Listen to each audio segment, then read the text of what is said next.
always thought the worst pain a father could feel was burying his wife. Turns out it's watching your only son erase you from the family one polite sentence at a time. My name is Eduardo Reyes. I'm 63 years old, retired, widowed, and recently informed I wasn't part of the Christmas plan. I didn't argue. I didn't beg. I did what any man with too much pride and nothing left to lose would do. I started making calls. And if you think this story ends with a silent old man sulking into the holidays, oh, you haven't even seen Act 2.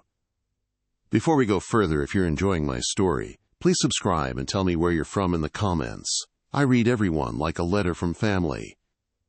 It started in their living room, a cathedral of modern taste and inherited arrogance. I was sitting on a velvet couch I helped pay for, technically fully paid for, offering to bring my tamales and carved turkey for Christmas Eve. A little taste of Mom, I said, forcing a smile. She always said it wasn't Christmas without cinnamon in the rice. My son Daniel shifted awkwardly. His wife Cara looked down at her phone like I wasn't even there. Then came the blow. "Dad," Daniel began, "I think it's better if we do something smaller this year." I blinked. Smaller? Cara's parents are flying in, and, they're very particular about the holidays. They have expectations. Expectations? I asked. He didn't answer directly. Instead, he stared at the centerpiece Cara had imported from Italy, the one I bought.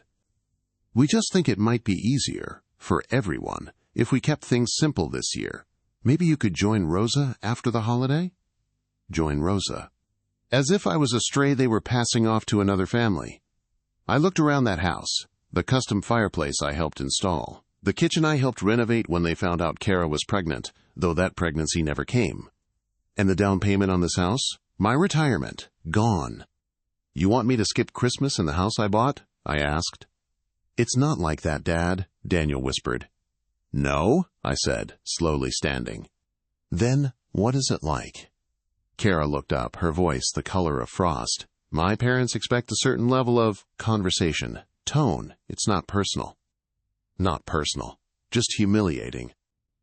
When I got back to my little condo, the one with creaky pipes and thrift store furniture, I sat down with a pen, a calculator, and a thick stack of papers I'd been avoiding. By midnight, I'd traced 5 years of financial support. $2,750 per month, every month, direct to their mortgage. $48,000 for their renovation. $6,400 for fertility treatments they never finished. $4,300 in emergency flights, daycare, doctor visits, property taxes. $213,200.37. And now I was no longer welcome because I didn't fit the tone of their Christmas. If you're still with me, buckle up. Because what I did next? That was just the first candle on the cake. I didn't go home right away. I drove the long way through the south edge of town, passing the quiet neighborhoods where every porch had a wreath and every window blinked warm with Christmas lights. The kind of places where families didn't measure affection by debt. By the time I got back, it was past 9 p.m. I parked, walked in, and sat at the kitchen table without turning on the lights. The quiet wrapped around me, thick and clean. Then I poured myself a glass of whiskey, the good kind, the bottle I hadn't touched in 3 years. I raised it to no one in particular, just the man I used to be. To the fool who thought loyalty came with interest.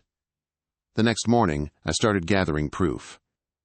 5 years of receipts, mortgage transfers, utility payments, renovation invoices. $236,000 bled out of me in small, polite withdrawals. All of it documented, all of it neat. By noon, I had a folder thick enough to kill a cat. Then I drove to the one place where reputation still mattered more than truth. The newspaper. I didn't ask for a retraction. I gave them something better. Evidence. Real numbers. The reporter's face turned a shade paler with each new page. I told her, print it or don't, but if you don't, I'll send it to your competition. 3 days later, the headline read, "Retired contractor claims $236,000 paid to son's family while being excluded from holidays." It went viral by breakfast. Michael didn't call. Isabella didn't text. But strangers did. One man wrote, "Your story made me call my father for the first time in years, thank you." Another woman, "You're not alone, Dennis. So many of us were used and forgotten." Validation didn't fix anything, but it felt like exhaling after holding my breath for too long. I started sleeping again, eating better, answering my phone, and slowly the bitterness stopped tasting like fire. It tasted like clarity. The week after the article came out, I got a letter in the mail, no return address, typed. It said I was emotionally manipulative, that I sought attention in dangerous ways, that I should think twice before attempting contact with minors. I stared at those words for a long time. My hands didn't shake. My heart didn't race. They were trying to paint me unstable, dangerous. That night, a neighbor I'd known for 20 years avoided eye contact while walking her dog. The next morning, the pastor from our church left me a voicemail saying he hoped I was getting the support I needed. Michael hadn't just stayed silent. He was letting me drown in it. So I made one more call. A friend of mine, Victor, old roofing buddy, he'd done some work for Kara's family once. Over beers one day, he'd let slip something casual, something I hadn't thought much of at the time. That Kara's father was in some creative accounting. I dialed him. "Vic," I said, "remember that thing you told me about her dad?" He went quiet. "Off the record?" I added. "No names," he said, "but yes, and it's worse now." That was all I needed. Not for blackmail, not even revenge. Just leverage. You see, rich people don't fear embarrassment. They fear exposure. So I wrote one more letter, this time with a return address. To Kara's parents.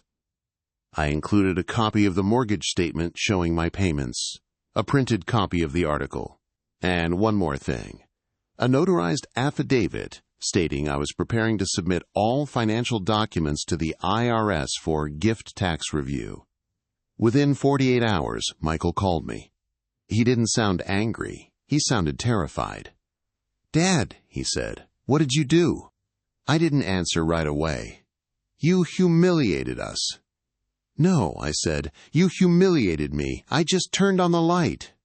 Then I hung up. Christmas Eve, 4:12 p.m. I was halfway through steaming tamales when someone knocked on my door. Not buzzed, knocked.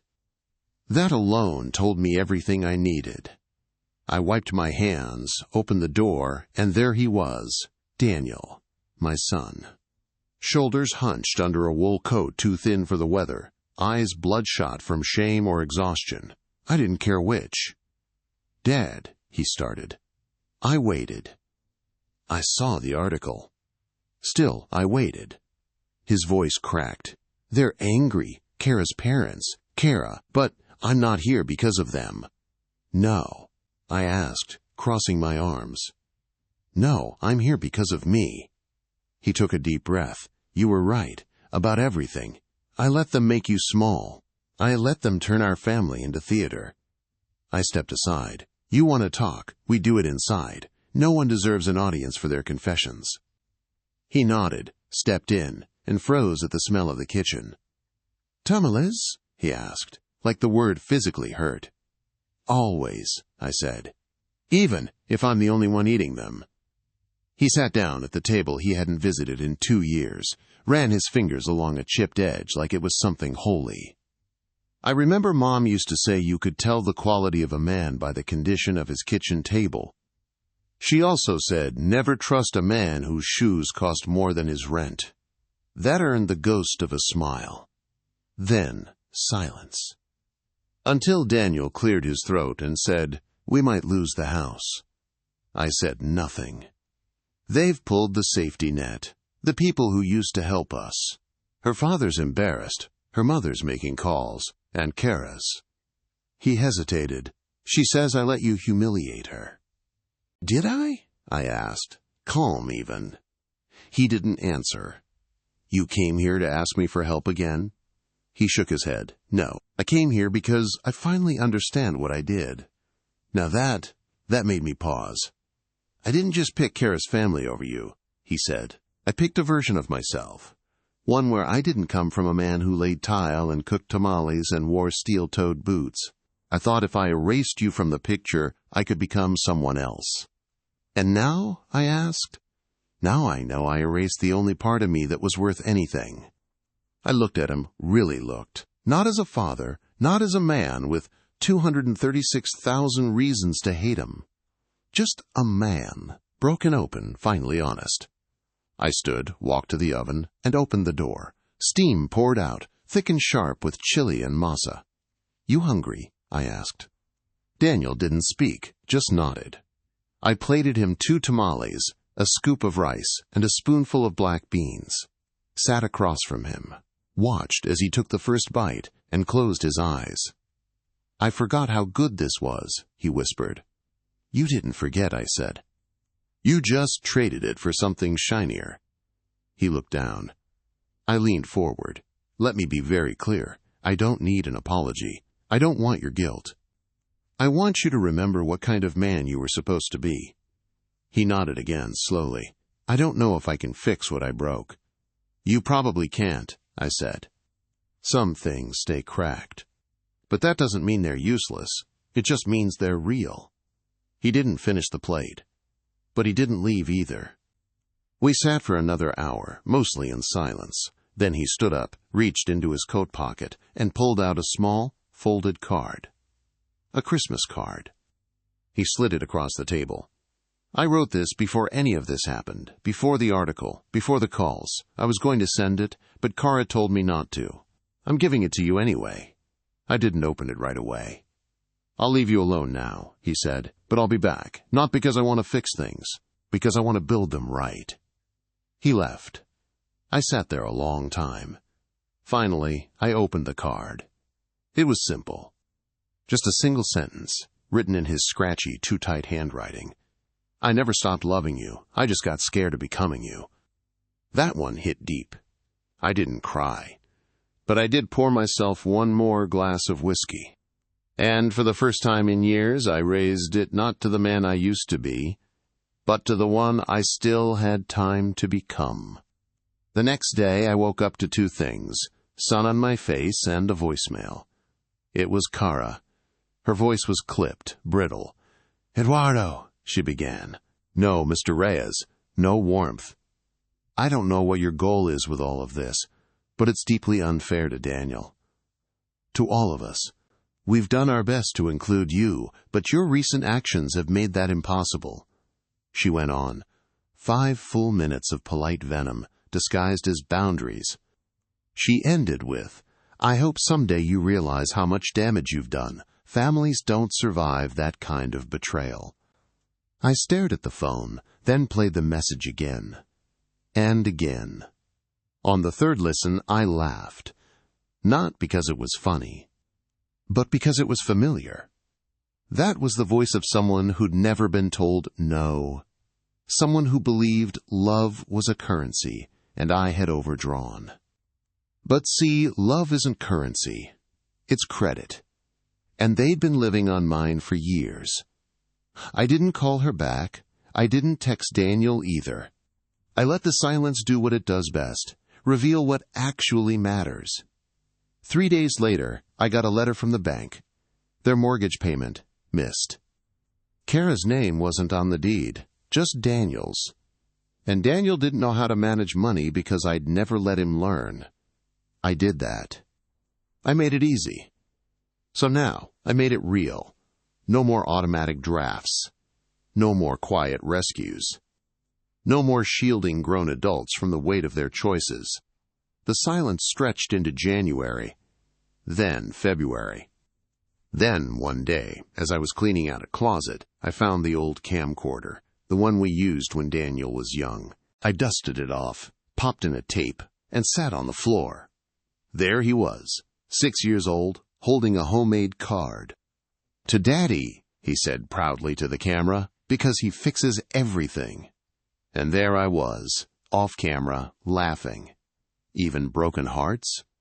"Especially those," he said. I didn't realize I was crying until the screen went blue. Tears fell, but they felt like a weight lifting off me. That night, I boxed up the tapes. Not because they hurt, but because they finally healed. Sometimes, holding on is just another way of staying stuck. So I let go. March rolled in, and with it came silence, thick as wet concrete. No texts, no calls, no doorbell. Just my own breathing, the hum of the fridge, and the way grief sometimes disguised itself as peace. Then one morning, Rosa showed up. My niece, the one who always smelled like lavender and wore sneakers to weddings. She knocked once and walked in like she used to when she was a kid. "You know," she said, dropping her keys on the counter, "it's weird how people only remember elders when there's inheritance involved." I raised an eyebrow. "Something you want to confess?" She grinned. "Not a thing, but I do want to show you something." She pulled out her phone and opened a video. It was Daniel. Standing in front of a room, looked like a church basement or community center. He was speaking to a small group. "My name is Daniel Reyes," he said. "I'm here because I spent years confusing love with convenience, and I hurt the man who taught me what both actually mean." The video ended. I blinked slowly. "He joined a support group," Rosa said. "Started talking about pride, estrangement, shame. A friend of mine recorded that with permission." I looked down. I didn't know what to say. So she filled the space. "He's trying, Tio." Maybe not perfectly, but honestly. I nodded. Maybe that was enough. Maybe not. But it was a beginning. 2 weeks later, I received a check in the mail. $213,200.37. Memo line, start of the rebuild. I didn't cash it. Not yet. I pinned it to the fridge like a child's drawing. A gesture, a promise. Then I pulled out the old recipe book Maria used to keep in the drawer by the stove. Her handwriting was faded, the pages stained with time and spice. I flipped until I found the tamales recipe. And I started preparing. Not because anyone was coming, but because I was finally ready to feed the silence something other than pain. The days got longer. Sunlight lingered in the windows like it was trying to stay part of my life. I found myself humming again, low, tuneless but steady. Then came Easter. No invitation, no word. But a knock. I opened the door to find a boy, 8, maybe 9, holding a small basket of cookies. "Hi," he said. "Are you Mr. Reyes?" "I am." "My name's Leo. My mom says you used to build things." I smiled, puzzled. "I still do, sometimes." He held out the basket. "These are from us," she said to tell you. "Thank you for the lights." I looked past him and saw a woman waving from the sidewalk. A stranger. I waved back, stunned. Later, I found out she was one of the people who read the article. She'd recognized me from the photo, saw I lived in her neighborhood, and told her son that I was a good man. I hadn't heard those words in a long time. Good man. They don't hit like awards, they hit like warmth, like breath in cold air. I sat down that night and finally opened Daniel's card again. Reread it. Held it in both hands like something sacred. Then I walked to the fridge, took down the check, and tucked it inside the recipe book. Not out of bitterness. Out of choice. Some debts aren't financial. And some love can't be paid back, only paid forward. May came, then June. A few months later, after a quiet winter, something unexpected happened. And on the third Sunday, I got a knock at the door. It was Daniel. Again. But this time, he wasn't alone. Beside him stood Kara. No makeup, no pearls, no judgment in her eyes. And in her arms? A baby. I hadn't even known she was pregnant. Daniel cleared his throat. "This is Mateo," he said softly. "He was born 2 weeks ago." Kara spoke next. "We weren't sure if we should come, but he should know where he comes from." I stared at the tiny face wrapped in blue cotton. Dark hair, faint dimple on the left cheek, Maria's dimple. Can I? I asked. They nodded. I held him carefully, like memory. His eyes fluttered open for just a second. And in that second I saw everything I'd almost missed. I didn't cry, but my voice wavered when I said, "He's perfect." Daniel stepped forward. "We'd like you to be part of his life, if you want." I nodded, not as a backup, not as a holiday obligation. As his grandfather, Daniel said. I looked at Kara. She nodded too. "Then yes," I whispered. And just like that, something that had broken didn't heal. It transformed into something tougher, something earned. They stayed for dinner. I didn't cook anything fancy, just arroz con pollo, a salad, and warm tortillas from the pan. Kara helped without being asked. Daniel offered to set the table. It was quiet, but not tense, the kind of quiet that feels like soft ground after a long storm. Mateo slept in a basket on the counter while we ate. Kara told me about the delivery, about the unexpected kindness of a nurse named Isabel, about how Mateo hadn't cried much at all when he was born, just opened his eyes, calm and steady. "He's old," I said, tapping the side of my head. "Some souls come back wise." She smiled. "That's what I thought too." After dinner, they didn't leave right away. Daniel asked if he could see the old photo albums. We pulled them down from the shelf. Dusty, cracked at the spine, pages curling slightly at the corners. There were pictures of him as a boy, mud on his face, bruises on his shins, laughing like the world had never taught him shame. Pictures of Maria, holding him with both hands and no fear. Pictures of us, poor but full. Kara sat beside him as he flipped through them. At one point he looked up and said, "We forgot." I didn't ask what, because I already knew. They stayed until midnight. Said they'd come again next week. Daniel kissed me on the cheek when he left. Kara hugged me. Mateo snored quietly in his car seat. And just like that, they were gone. But the house no longer felt empty. It felt patient, as if something had returned. Not joy, not yet, but something honest. The next morning, I sat at the kitchen table with the same cup of coffee I'd used since 1997. The handle was chipped. The glaze had faded, but it still held warmth. Like me, I reached into the drawer, pulled out the check Daniel had sent months ago, and stared at it again. Still uncashed. Still a symbol, not a solution. This time, I picked up the phone. Not to Daniel. To the local shelter director, Maria, a woman in her 40s who ran a safe house for older folks who'd been abandoned by family. "I have a donation," I told her, "anonymous if possible." She said they could always use the help. The next day I walked in and handed her the check. She cried. I didn't, because giving it away felt more like taking something back. Control, choice, dignity. That night I slept better than I had in 5 years. The following week, they came back, this time with no baby, no excuses. Just Daniel and Kara, standing on my porch like they belonged there. Daniel had a box in his hands. "I found this in the attic," he said. "I think it's yours." I took the box. It was heavy, wrapped in old newspaper. Inside, my tools. Not the rusty leftovers I'd kept after retirement, the real ones, my best ones. The level Maria gave me our first Christmas. The steel chisel I'd bought myself when I landed my first solo job. Even my original belt, worn soft at the seams. "You kept these?" I asked. Daniel nodded.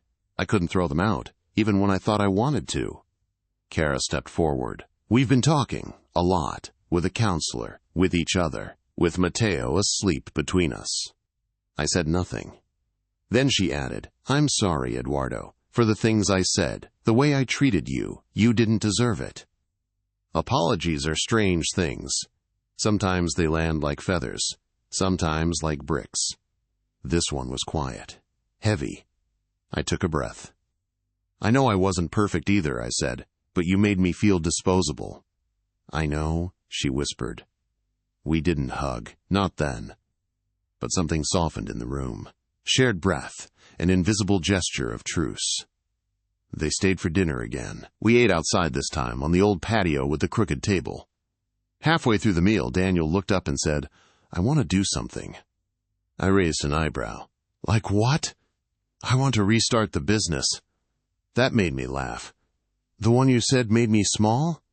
He winced. "Yeah, that one." "You even know how to hang drywall?" "No," he admitted. "But I want to learn, for real this time, no shortcuts, no pride." "And you think I'm going to teach you?" "I hope so."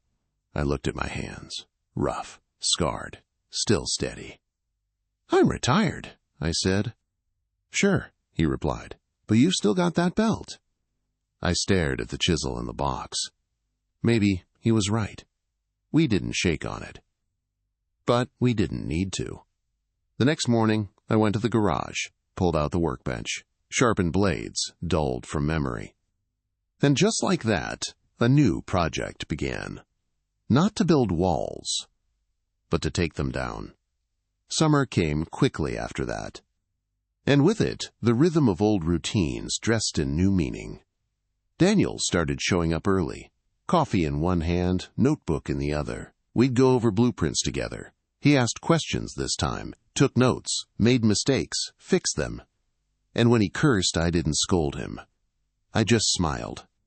"You're learning," I'd say. Kara dropped by with Mateo in the afternoons. She brought lunch, sometimes folded laundry without asking. The girl who once spoke to me like I was wallpaper now laughed in my kitchen like she had always belonged there. I never asked what changed. But I had a feeling it wasn't just the article, or the check, or the public shame. It was time. Time humbling them, life teaching what pride refused to. One afternoon, Rosa came over. She brought mango pastries and a crooked grin. "You're famous now, you know," she teased. "I'm retired," I reminded her. "Retired doesn't go viral." She handed me her phone, a new headline. "Estranged father becomes symbol of quiet resistance. How Eduardo Reyes rebuilt his family with receipts and grace." I rolled my eyes. Dramatic. True, though. I shrugged. I didn't rebuild anything. I just stopped lying. She nodded. Sometimes that's the loudest kind of building. We sat on the porch, sipping cold drinks, letting cicadas fill the silence. "You happy?" she asked. I thought about it. "No," I said, "but I'm close enough to see it from here." She raised her glass. "Too almost happy." I clinked it. "Too honest." That night, Daniel stayed late. We finished assembling a bookcase for Kara's classroom, her first semester back at work since the baby. When we were done, he didn't leave right away. He stood in the middle of my living room, staring at the old family photo I kept above the TV. "I forgot this picture existed," he said. "I didn't," I replied. "It got me through more nights than whiskey ever could." He turned to me, something fragile in his expression. "You ever going to tell me what Mom said to you that night, the night before she died?" I hadn't expected that. I sat down. She said, "Don't let him lose his softness, even if the world tries to beat it out of him." He swallowed hard. "She meant you," I said. "I know," he whispered. Then he added, "I did lose it. For a while. But you found it again. Only because you didn't let me stay gone." I didn't reply. I didn't need to. We just sat there, a father and son, no past due. Only present. Only now. You'd think that would be the end of it. But no. Because healing doesn't wrap itself in a bow and call it a day. It tests you. 2 months later, I got a formal letter in the mail. A lawyer's office. Fancy letterhead, silver ink logo. Kara's parents were suing for defamation. They claimed I intentionally damaged their reputation and caused emotional harm through public manipulation. Daniel brought the letter over in person. His hands were shaking. "I'm so sorry," he said. "They're trying to scare you." They succeeded, I admitted, but only for about 5 minutes. Because something in me had changed. The man I used to be would have retreated. But the man who watched his son return, Who held his grandson and felt the earth tilt back into balance? That man was done being afraid.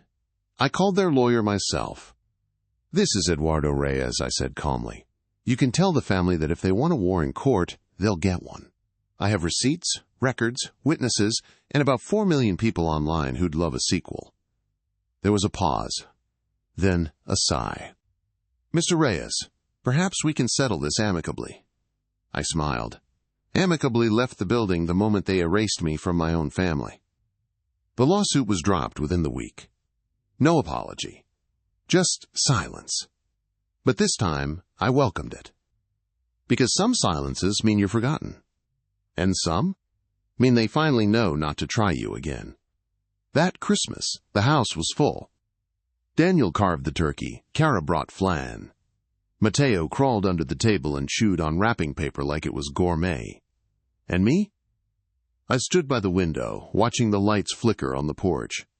Same bulbs from 3 years ago. Same tangled cords. But they felt different now. Like maybe they'd always been waiting for us to come back to ourselves. At some point, Daniel came over with a glass of cider. "I've been thinking about what Mom said," he said, "about not losing my softness." I looked at him. "And?" He took a breath. "I don't want to just find it. I want to live by it. Teach it to Mateo." I raised my glass. "Then you're already halfway there." Later that night, after the gifts were opened and the music quieted, Kara stood and raised her glass. "To Eduardo," she said, eyes shining, "for reminding us that family isn't built on silence. It's built on truth." I didn't speak. Didn't need to. I just reached across the table and held my son's hand. And in that moment, I didn't feel like a man who'd been erased. I felt like a man who'd been rewritten. By his own hand. On his own terms. With no regrets. And all the softness in the world. If that hit you deep, imagine what's coming next. Subscribe, like, and welcome to Taste of Revenge.